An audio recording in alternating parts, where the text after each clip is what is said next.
संसार में कोई भी ऐसा व्यक्ति नहीं कि जिसके जीवन में कोई दुख, कोई संताप, कोई पीड़ा ना हो। ये दैहिक, दैविक, भौतिक सभी तरह के ताप व्यक्ति को किसी न किसी रूप में तो पीड़ित करते हैं। ये शरीर का रोग, मन का रोग, हमारा आत्मिक रूप से भी हम लोग जो है अगर समृद्ध नहीं है तो भीतर से भी कोई ना कोई दुख आएगा।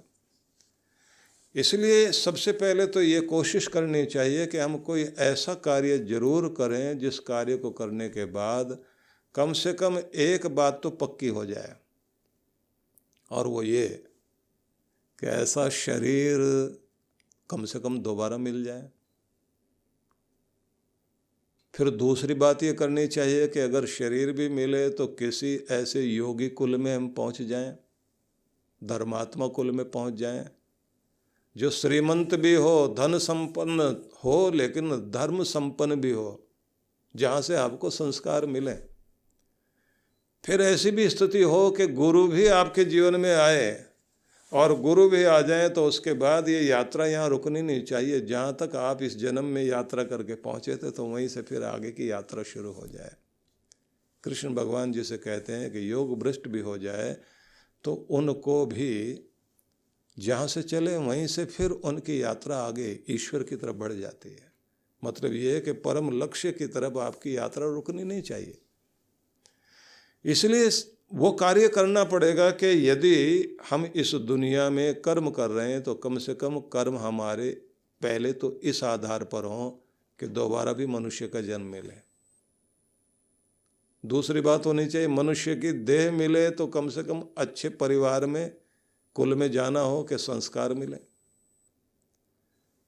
ऐसा कुल जहाँ व्यक्ति का ध्यान संसार के साधन जोड़ने में नहीं बल्कि साधनों के माध्यम से ईश्वर की शरण ग्रहण करने का अवसर मिले, और ये भी पूरा हो जाए तो कहते हैं इसी के साथ दूसरी बात, तीसरी बात ये भी हो कि गुरु भी मिल जाए,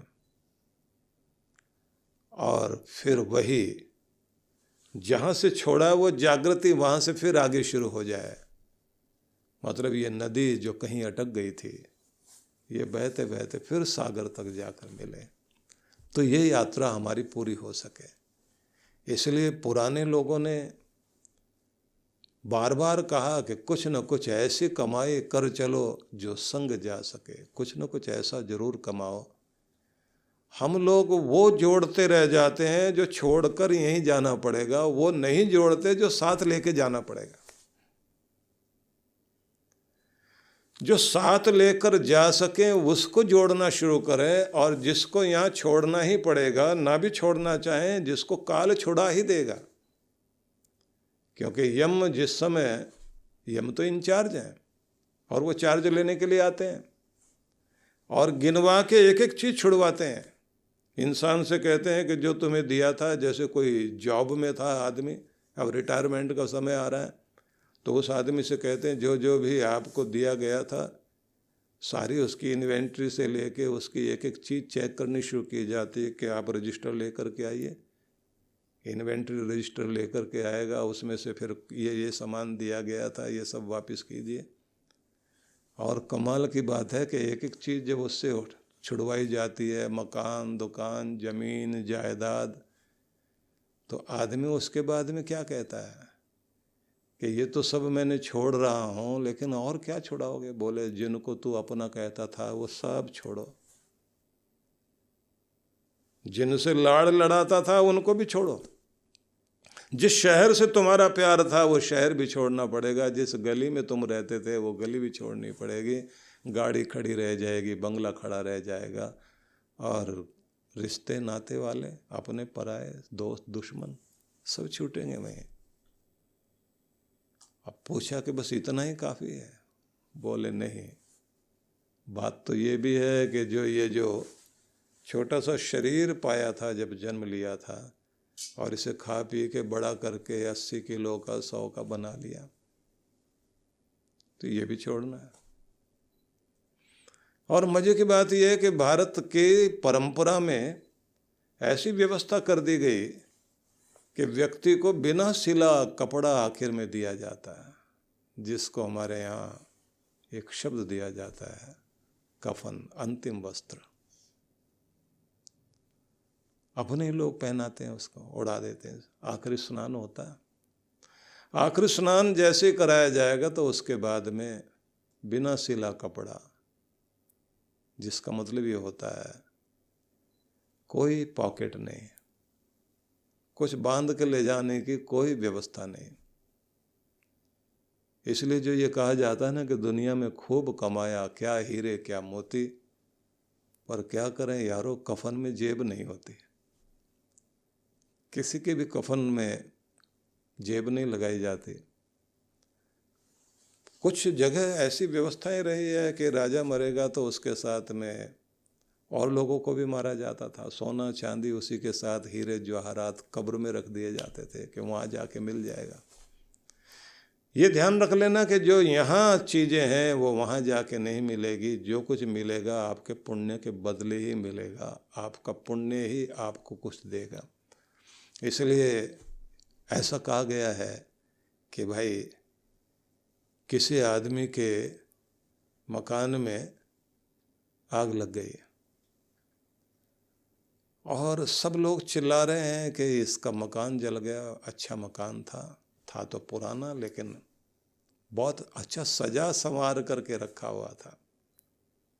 इन्होंने बहुत अच्छी मेंटेन करके एक एक चीज़ को इतना सुंदर बना रखा था कि ये लगता ही नहीं था कि पुराना है। बेचारे का जल गया। तो जब वो आदमी जिसका मकान जला है वो सामने आया, उसने अपने बच्चों से कहा रो मत, पुराना हो गया था, जमीन तो यही है, इंश्योरेंस कराया हुआ है, दूसरा बनाएंगे, अच्छा बनाएंगे, पहले से बेहतर बनाएंगे, क्योंकि हमने इंश्योरेंस करा रखा है तो हर चीज़ का तो पैसे हमें मिल जाएंगे। तो कहते हैं किसी संत ने ये बात सुनी और सुनने के बाद लोगों की तरफ देख करके कहा, मकान का इंश्योरेंस तो करा लिया, लेकिन देह का इंश्योरेंस भी करा लेना कि एक दिन आग तो इसमें लगेगी, और आग लगेगी तो आग लगाने वाला भी कोई और नहीं होगा, तुम्हारा अपना होगा, और वही लाडला बेटा, पहले वाला बच्चा, उसी को मौका दिया जाएगा, आग तो लगा। और ये बात ध्यान रखना, पहले मुंह की तरफ लगाएगा वो, फिर पाँव की तरफ लगाएगा, फिर चारों तरफ से आग लगाएगा, घूम करके चक्कर लगा करके, फिर जब लपटें उठ जाएंगे उसके बाद जिससे आग लगाया वो भी उसी में फेंक देगा। और एक मटका हाथ में लेकर एक प्रक्रिया की जाती है जिसमें छेद बना होता है और पानी नीचे गिर रहा होता है। बताया जाता है ये जिंदगी का मटका है, ये वो घड़ा है, ये वो घट है जिसमें से उम्र का पानी धीरे धीरे नीचे गिर रहा है और ये खाली हो रहा है, और आखिर में कंधे से उसे नीचे गिरा देते हैं, और ये दिखाने के लिए कि घट फूट गया, आयु चली गई। बड़ी व्यवस्थाएं हैं भारत में। लेकिन उस महान पुरुष ने कहा कि ये बात तो जरा बताओ कि ये देह छूट जाएगी तो तुमने इंश्योरेंस कराया या नहीं कराया?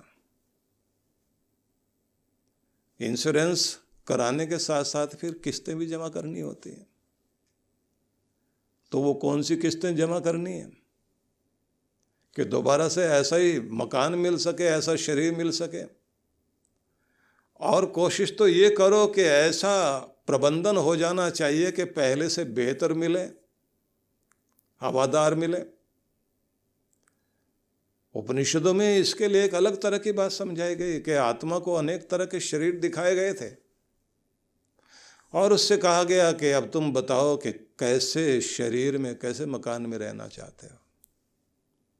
तो वो आत्मा जो है घोड़े के शरीर में गया और कहा कि मुझे बलशाली शरीर चाहिए, गतिवान, ऊर्जावान, दौड़ता हुआ, भागता हुआ, थके नहीं। अब अश्व के शरीर में जाने के बाद उसने कहा कि ये तो ठीक है कि ये दौड़ता बहुत है और सारी दुनिया की गति इससे नापी जाती है, सारी गाड़ियां जितनी भी है वो हॉर्स पावर ही मानी जाती है, वो जो HP बोलते हैं आप लोग, हॉर्स पावर, कितने हॉर्स पावर का इंजन है इसमें, तो घोड़े से नाप रहे हैं। तो उस शरीर में जाने के बाद भी आत्मा बाहर आ गई और उसने कहा कि ये शरीर बलशाली तो है, लेकिन फिर भी बात नहीं बनी, इसमें पवित्रता नहीं है। शक्ति हो और पवित्र ना हो तो गलत तरफ जाएगी।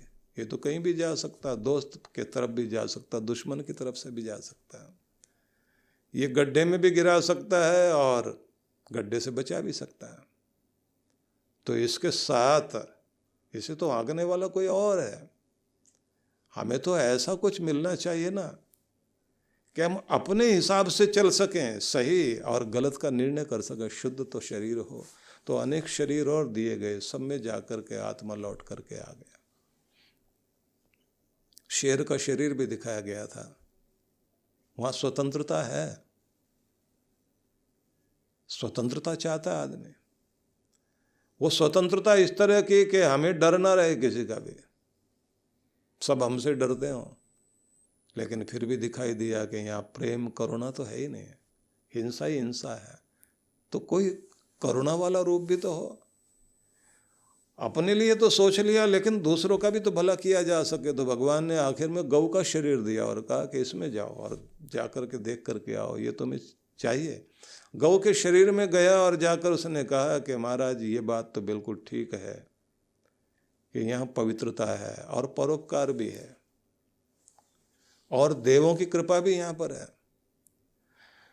माँ का दूध और गौ का दूध दोनों में समानता मानी जाती है। एक तत्व ऐसा होता है जो गौ के दूध में और माँ के दूध में एक समान जैसा होता है। इसलिए भारत के ऋषियों ने गौ को माता कहा। उस शरीर में जाने के बाद भी आत्मा वापस लौट आया और उसने कहा कि महाराज है तो फिर भी ये एक पशु का शरीर, मतलब जो पाश से बंधा हुआ है, जो जंजीर से बंधा हुआ है, जो रस्सी से बंधा हुआ है। मुझे तो रस्सी मुक्त होना है महाराज, किसी पाश में नहीं बंधना चाहता। कहते हैं कि भगवान ने आखिर में उसे मनुष्य की देह दिखाई और दे करके कहा कि इसको देखो। आत्मा उस मनुष्य के शरीर में गई और जाकर के बोली, यहाँ हाथी और घोड़ा, उस सब की ताकत यहाँ है, बुद्धिमत्ता यहाँ है, लोमड़ी जैसी बुद्धिमत्ता भी है, चालाकियां भी हैं, गौ का रूप भी यहाँ है। तो उसने कहा कि इस शरीर में रहा जा सकता है, इस मकान में, पर इसके सारे दरवाजे तो संसार की तरफ खुलते हैं। भगवान आपने अपनी तरफ खुलने वाला कोई गेट लगाया है क्या? तो भगवान ने कहा कि ये गुरु बताएगा तुम्हें, पर द्वार दिया गया है, एक गुप्त द्वार दिया गया है जिससे तुम खटखटा के मुझ तक आ सकते हो। और कहते हैं कि आत्मा उसमें जाकर बहुत प्रसन्न हुआ। अब यही चीज आपको ध्यान में रखनी है कि जिस शरीर में जाने के बाद हम लोक की तरफ भी जा सकते हैं और परमात्मा की तरफ भी जा सकते हैं, वो तो ये मनुष्य की देह है। अब इस मनुष्य की देह में रह करके हम लोगों को ये काम तो करना ही पड़ेगा कि वो आखिरी दरवाजा खटखटा सकें, कि परमात्मा तक पहुंच सकें। वो आखिरी दरवाज़ा कौन सा? फिर ये भी ध्यान रखना पड़ेगा कि कम से कम अगर हमारे द्वारा जाने में, अनजाने में, भ्रम में, संशय में, अज्ञानता में ऐसे कर्म हो गए, मुक्त नहीं हो पाए, स्वर्ग तक नहीं पहुंच पाए, तो कम से कम ऐसी कोई चीज़ तो जरूर हो कि मनुष्य की देह मिल जाए। और अगर मनुष्य की देह भी मिले तो अगला चरण हमारा ये होना चाहिए कि देह मिले तो कम से कम ऐसे किसी धर्मात्मा परिवार में, ऐसा भी कोई परिवार, भले ही गरीब परिवार हो लेकिन योगियों का परिवार हो, धर्मात्मा का परिवार हो, जहाँ से किसी के भी वाणी में परमात्मा का नाम प्रतिष्ठित हो, जिनके संस्कारों के द्वारा मदालसा की तरह कोई एक माँ बच्चे को लोरियां गाते हुए ये सुना सके, शुद्धो से बुद्धो से निरंजनों से संसार माया परिवर्जितों से, तो शुद्ध है तो बुद्ध है तो निरंजन है, और माया का परिमार्जन करते हुए इससे मुक्त होकर के तो मायापति के लोक तक पहुंचने के लिए दुनिया में आया। वहाँ कोई सुनीति माँ की तरह होना चाहिए कि जो अपने बेटे को, छोटे से बच्चे को भी ये कहे कि छोटे राजा की गोद में बैठने की कोशिश मत कर, दुनिया के राजाओं के भी राजा परमात्मा की गोद में जा कर के बैठ बेटा। लक्ष्य चुनना है तो छोटा नहीं है, बड़ा चुनो।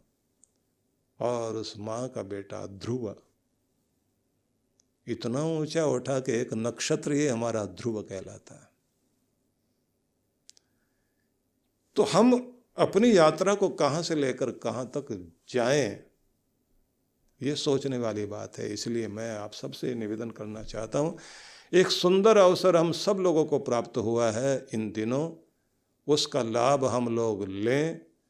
और ये भी हमें विचार करना पड़ेगा कि इंश्योरेंस करा लें। आप लोग ये मत समझ लेना कि मैं कोई इंश्योरेंस कंपनी का एजेंट हूँ, लेकिन हाँ एक का तो एजेंट हूँ, वो परमात्मा की कंपनी से हम आपको जोड़ सकें और धर्म के पुण्य के कुछ न कुछ इस तरह के कार्य आप कर सकें कि आप किस्तें रोज़ जमा कर सकें। वो किस्तें कौन कौन सी हो सकती हैं, उन पर भी विचार किया जाना चाहिए। और उस दरवाजे के बारे में भी हमें ध्यान में रखना चाहिए जिसे खटखटा करके हम परमात्मा की तरफ जा सकते हैं। तो इस सब पे चर्चा होगी। आप सबके लिए मेरी बहुत बहुत मंगल कामनाएं।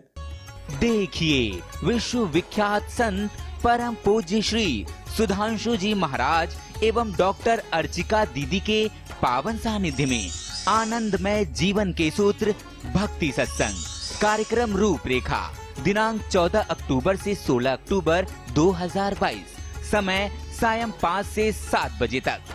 कथा स्थल सेक्टर 12 निकट sales tax office town park के सामने फरीदाबाद हरियाणा।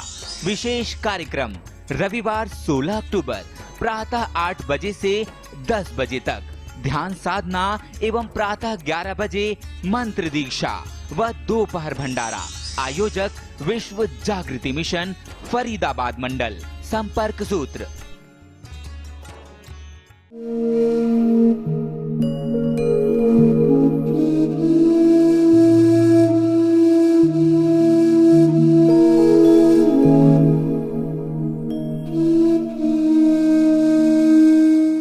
सद्गुरु श्री सुधांशु जी महाराज द्वारा मानव सेवा को समर्पित संस्था विश्व जागृति मिशन वर्ष 1991 से धर्म, समाज एवं मानवता की सेवा में संलग्न है।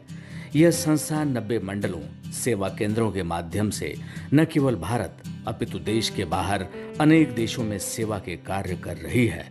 संस्था की स्थापना से लेकर अब तक विगत 30 वर्षों में जहां लोगों को सन्मार्ग पर प्रेरित करने के उद्देश्य से गुरुवर ने 7000 से अधिक प्रवचन दिए हैं, वहीं देश के राज्य की राजधानियों व प्रमुख नगरों में लगभग 40 आश्रम, 25 मंदिर, सत्संग भवन व ध्यान साधना केंद्रों का निर्माण हुआ है।